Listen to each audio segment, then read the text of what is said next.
Assalamualaikum warahmatullahi wabarakatuh. Kita berjumpa lagi di channel Sedulur Kaum Sarung. Di video kali ini saya akan kembali ngebahas tentang apa itu sedulur papat limo pancer.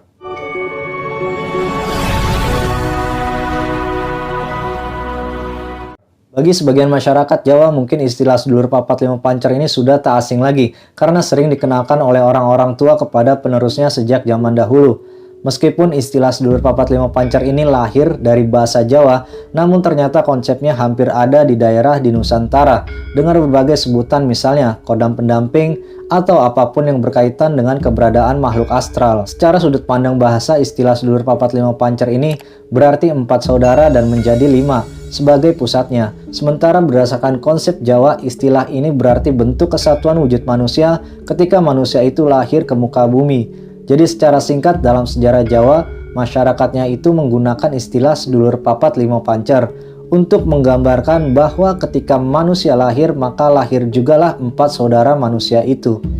Istilah sedulur papat limo pancer ini diyakini oleh para penganut kejawen sebagai warisan budaya dari karya Sunan Kalijaga pada abad ke-15 dan 16. Konon katanya istilah ini pertama kali ditemukan pada suluk Kidung Kawedar serta Kidung Sarira Ayu pada bait ke-41 dan 42. Sedulur papat limo pancer dipercaya sebagai satu kesatuan yang saling mempengaruhi dalam diri manusia. 4 hal dan kelima itu sebagai berikut.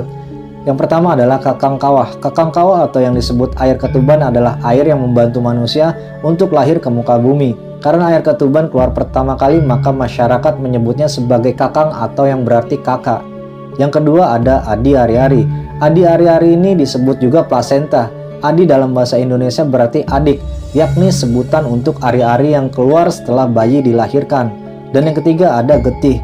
Getih dalam bahasa Indonesia itu berarti darah, yakni yang utama pada ibu dan bayi, di mana saat berada dalam kandungan bayi juga dilindungi oleh getih, yaitu darah. Yang keempat adalah pusar, tali plasenta. Dalam pengertian ini maksudnya antara ibu dan bayi dihubungkan dengan tali pusar yang membuat mereka semakin kuat. Selain itu, tali pusar jugalah yang menjaga kelangsungan hidup si bayi karena telah menyalurkan nutrisi dari ibu untuk bayinya saat di dalam kandungan.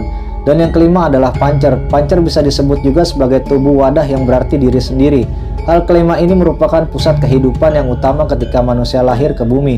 Masyarakat Jawa percaya bahwa sebagai manusia kita harusnya menyelaraskan kelima hal itu agar menjadi satu kesatuan yang utuh. Video ini hanya sebagai pengenalan sebuah tradisi adat Jawa semata dan bukan untuk menyebarluaskan ajaran mendiskreditkan budaya tertentu. Mungkin tradisi unik dan khas Indonesia juga terdapat di setiap daerah dengan kemasan khasnya masing-masing. Terima kasih, sekian pembahasan video kali ini. Semoga bisa bermanfaat. Rahayu, rahayu, rahayu. Wassalamualaikum warahmatullahi wabarakatuh.